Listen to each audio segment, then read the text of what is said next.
A reading from Luke 2. In those days, Caesar Augustus issued a decree that a census should be taken of the entire Roman world. This was the first census that took place while Quirinius was the governor of Syria, and everyone went to their own town to register.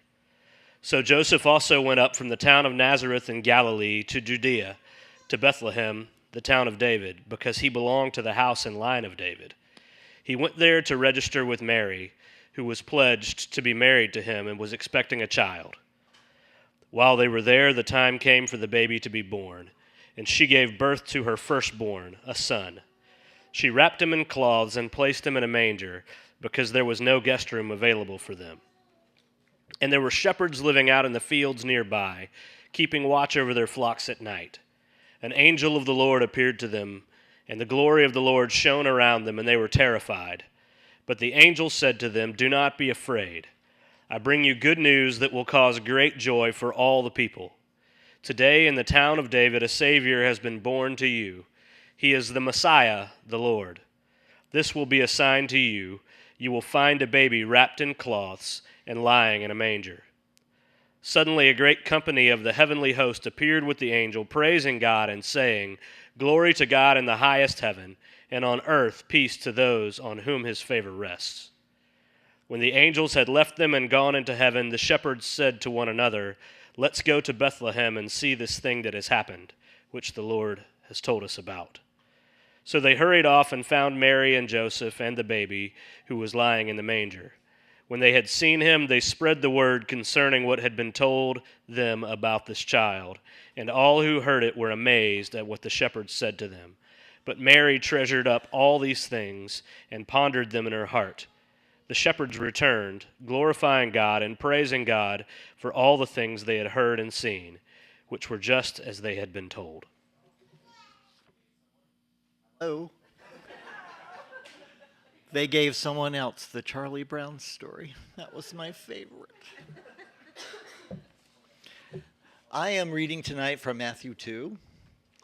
After Jesus was born in Bethlehem, in Judea, during the time of King Herod, Magi from the east came to Jerusalem and asked, "Where is the one who has been born, King of the Jews?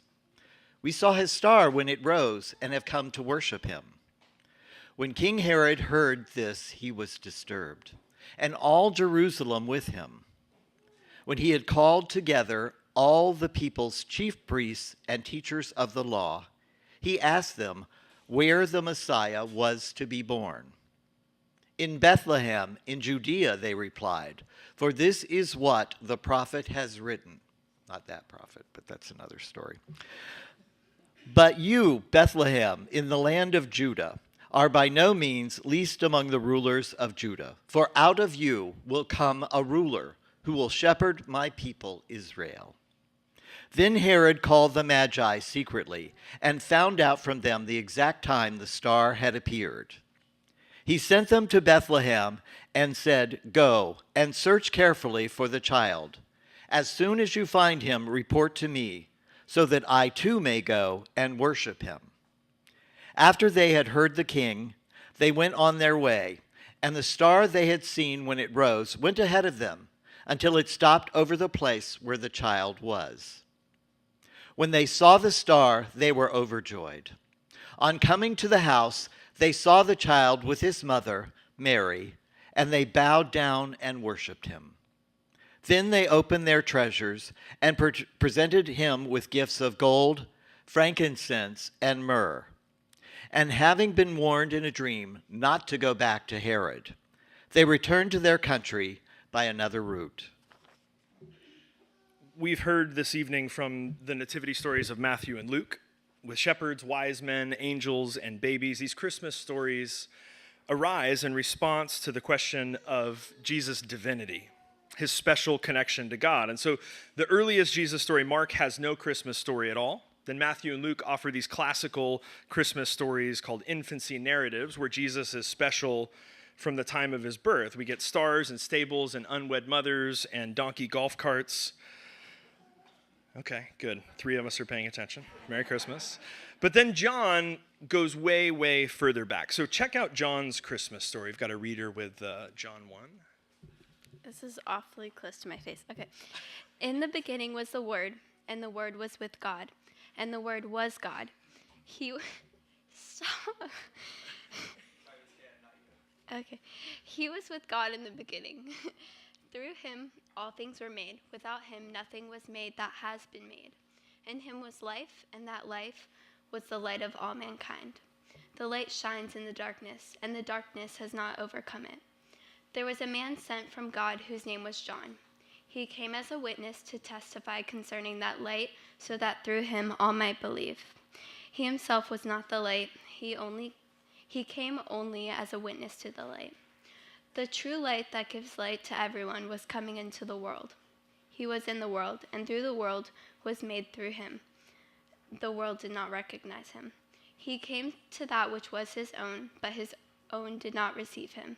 Yet to all who did receive him, to those who believed in his name, he gave the right to become children of God.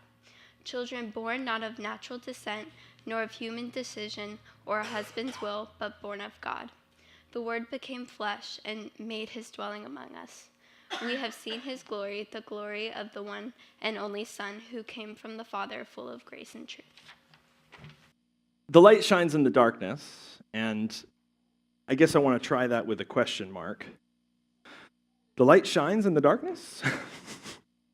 Does anyone else feel like maybe time is over-promising and under-delivering in the light-dark department? I've had this now for a few years in a row, like 2016 into 17, thinking everything's going to be great, and then it isn't. And then 17 into 18, I'm thinking this is it, and usually I'll curse a little more freely in sermons, but with kids in the room, I'll just say it was a doozy. We've survived some days barely, this transition that we've been talking about. And there have been days and weeks where it's beat the tar out of us. And don't get me wrong, there have also been amazing breakthroughs and these really exciting and inspiring experiences. We've made serious progress.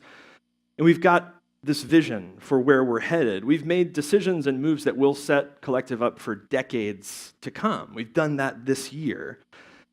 But we've paid for it this year. Everything has a cost. And not just me and the staff and the leaders, but we've had folks in the congregation who've been hit hard this year, suffering the loss of loved ones, parents and children, sudden unexpected deaths. We've had health scares, major surgeries, cancer, separation and divorce, infertility and pregnancy scares, unemployment, small businesses hanging on by a thread and those that don't, all in this congregation. Not to mention outside of these doors, the politics and terror and white supremacy and racism and ice caps melting and wildfires raging, hate crimes, all of the different phobias. And in the midst of this, I've been moved this year by the fact that one of our practices here has been that the deeper the darkness, the more we find ourselves holding each other in the light. When both of Tasha's parents died this year, when Marilyn went in for another in what's been a lifetime of surgeries, when Jim's only son died unexpectedly, when Stephen Sharon's second son died unexpectedly, followed by Steve having another hip replace, my friend Jose losing 4 members in his family in 1 year, on and on and on. That's been this year, and the whole time we've held each other in the light. And this is not a magic spell or a secret potent prayer. This doesn't come with a talisman or a miracle handkerchief. This is an expression of solidarity and belonging and love. We might say this is an expression of the humanity of God. And I know for me, what's gotten me through has not been saying it, but the way that it's been held, that I've been held, and the light. Which is why I'm more convinced than ever that this is the light that we're talking about on Christmas. It's not a light that's known by all-consuming overexposure. On the contrary, it is a light known primarily by contrast. It's the light as small and helpless as a baby against the backdrop of seemingly impierceable darkness. Because Christmas is not the story of a floodlight, but rather a pinprick of light. It's not a world bathed in light. It's a world blind in the dark, into which the seemingly insignificant shard of light cuts. We spent the season of Advent, the weeks leading up to Christmas, exploring what I will admit are the rarely emphasized apocalyptic Christmas texts. If you don't know anything about Collective, you should know that. We tend to do things that way. The Christian tradition always begins Advent with apocalyptic warnings about the second coming of Christ, and then the rest is peppered with prophetic proclamations about the future and judgment, and John the Baptist comes with a winnowing fork and fire. But we likely ignore and repress these around Christmas because they're misunderstood. When we hear apocalypse, we tend to think the end is near, or winter is coming, or Sauron is coming, or Thanos is, because somebody's coming and it's not going to be good. We don't think Christmas is coming. That's not how we understand apocalypse. We hear apocalypse and we hear ominous and threatening and chaotic. But rather than threatening the end of the world, apocalypse announces the end of a world and the beginning of a new one. We might say the end of an age. This is REM's famous "The End of the World as We Know It," but the "as we know it" is important. Apocalypse actually means to uncover. The idea is that it reveals something, and tonight is the big show. The birth of the Christ in Jesus of Nazareth is an apocalyptic event.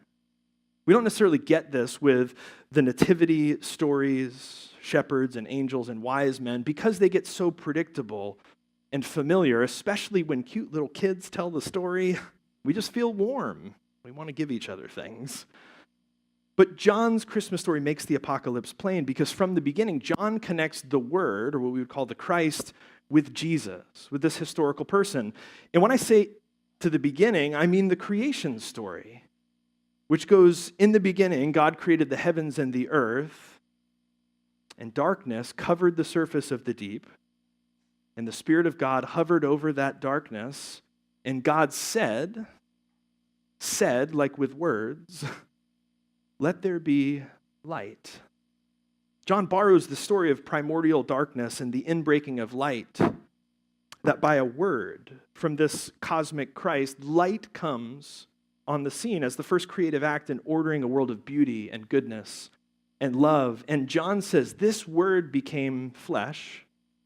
And he's talking about Jesus, who he goes on to say, in him was life, and that life was the light of all mankind. The light shines in the darkness, and the darkness has not overcome it. John, he's talking about John the Baptist, was not the light. He came only as a witness to that light. The true light that gives light to everyone was coming into the world.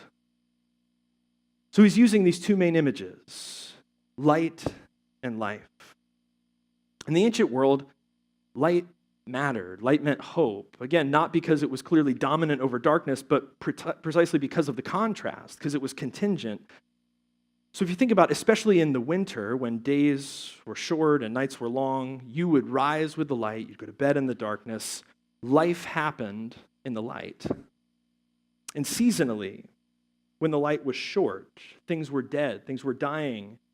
And around this time, the solstice, things began to turn back towards the light. Longer days meant more light, which meant more life. More light meant warmer days, meant crops, meant hope for feasts and plenty and abundance. And so light was hugely significant. But light is not the object of our desire. Sometimes we miss this. We go, oh, light was born in Jesus at Christmas. That must be the thing we're after. Let's just get the light. But that isn't actually how light works, is it? We don't see light.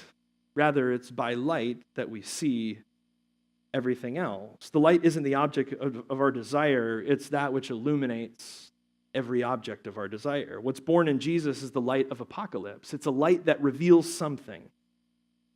His birth, the Christ born in him, this light reveals something else, or we might say reveals a new way of seeing everything else. It's like if you picture a dark theater and a spotlit curtain, and there's that silent, pregnant pause before the show opens and all of the instruments in the pit go silent. Usually, when the curtain opens at Christmas, we think it's going to be Jesus standing there in a Santa hat for some reason. It's like, ta-da, right? Here's Jesus. Or it's a nativity with a baby and a manger and Yoda, if you look closely.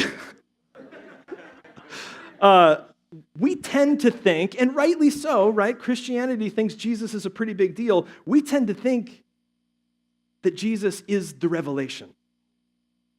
But what John is saying is that Jesus is actually off stage pulling the rope and working the spotlight. He's the one doing the revealing. He's the one doing the uncovering. He's not the thing. John says he's the light that reveals the thing. Is this making sense? Okay, good. I'm going to preach then. So, what's on stage, right? That's the question. If it isn't Jesus, if it's not Yoda, what's on stage? What is Jesus revealing that John is so excited about? And John's already said this, right? It's light and life. Life, specifically unconditional life, the kind of life born of God. John says, in him was life, and that life was the light of all mankind, the true light which gives light to all people. So it's not just about Jesus. Christmas is about life, and if you hear nothing else, hear this. It's about everyone.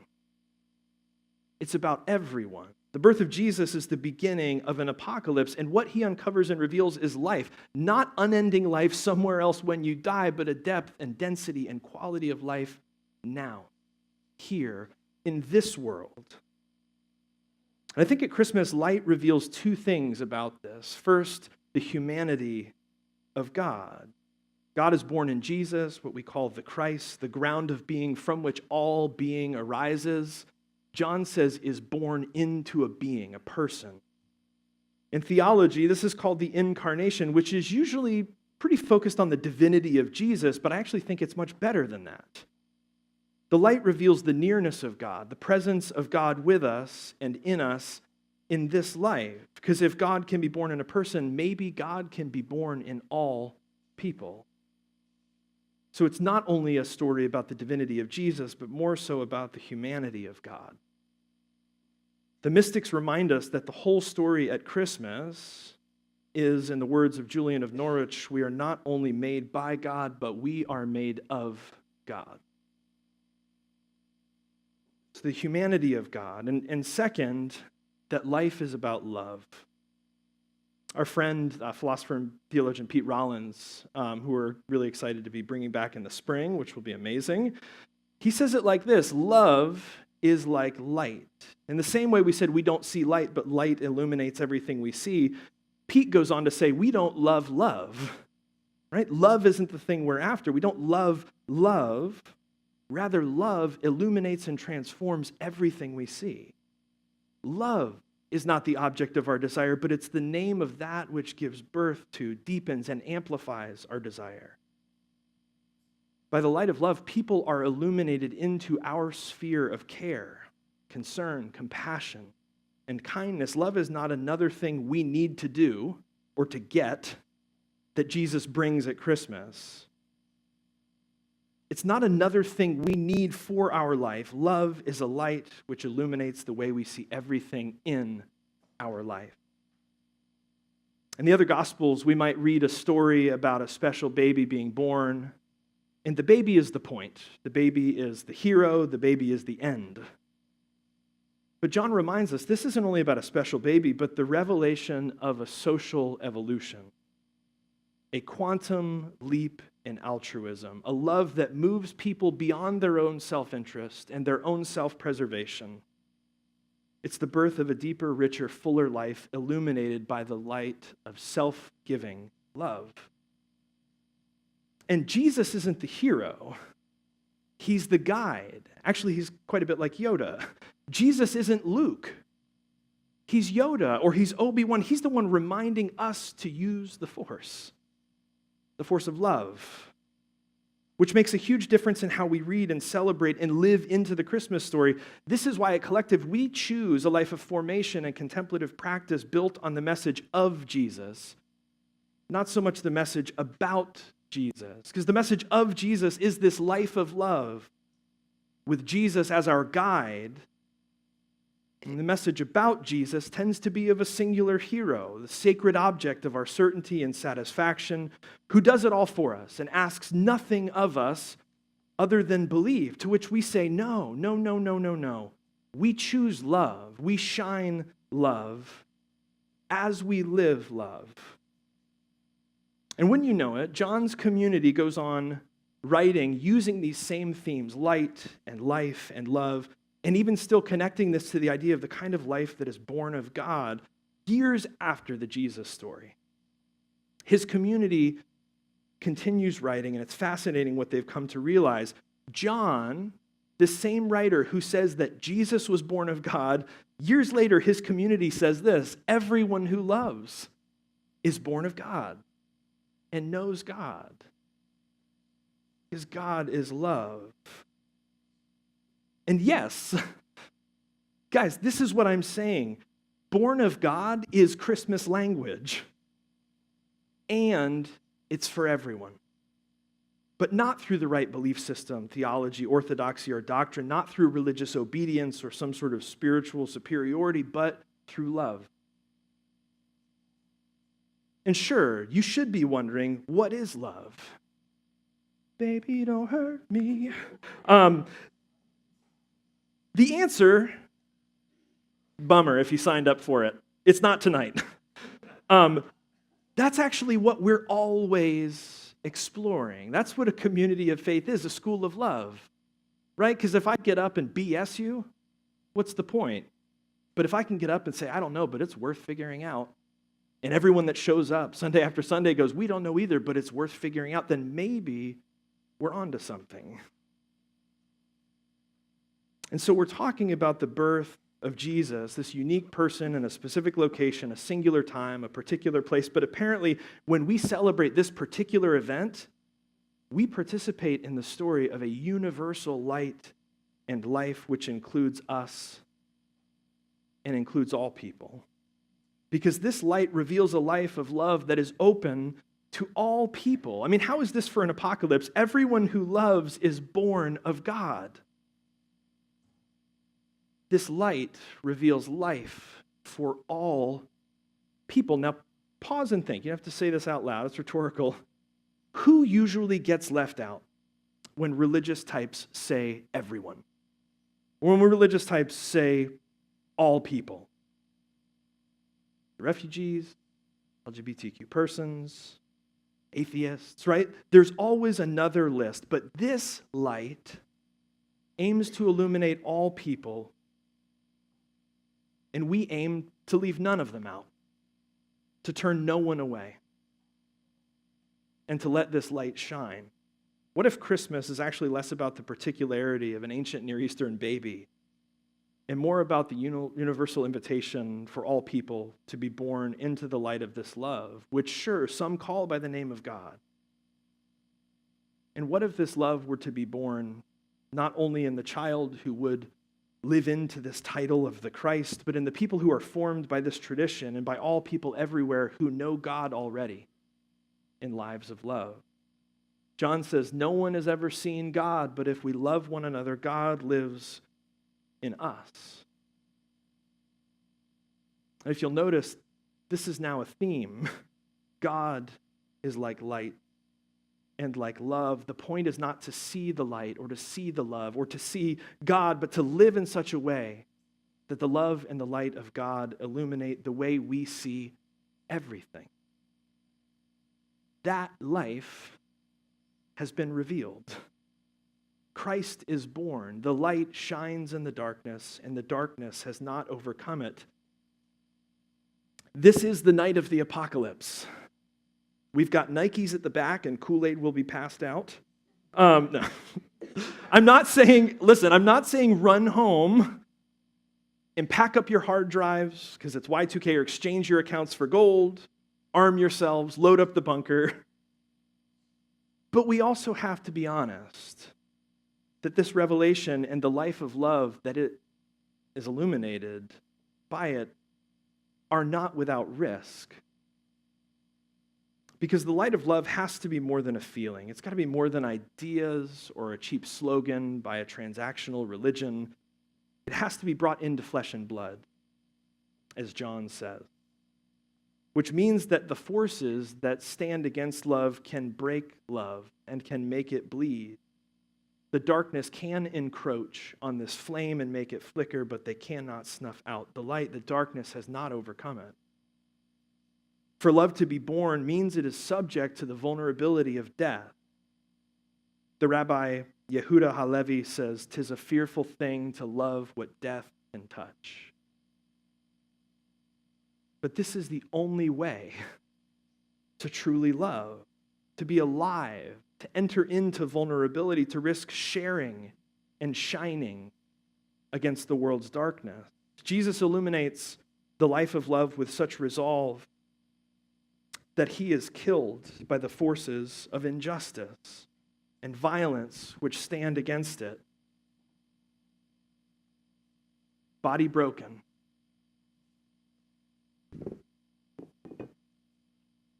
And blood shed. But he gives his best friends this good gift, which has been passed to us over these thousands of years, to remember this life of love, and as we remember it, to live it, and as we live it, to be born of love ourselves. He says the love born in him can go on in them and in us. The light that was before him will shine on after him. And so as we have in dark days, we do so now in moments of celebration. We hold each other in the light of this love. We witness the birth of God in one another as the light of this life illuminates that of God in everyone. We set the table of this apocalyptic light born in Christ to reveal to us a life of love, born in us as we receive this light and this life into our body, into our blood, so that we can give it away in lives of love. The table of this light, life, and love have been set for us tonight. As always, they are open to us and to all people, and no one will ever be turned away. When you're ready, you can feel free to come and grab a piece of bread, receive the Eucharist by dipping it in the cup. Please grab a candle. Whether or not you choose to come and receive Eucharist, please come and grab a candle, but please refrain from lighting the candles yet, as we will light them together. When you're ready, please come.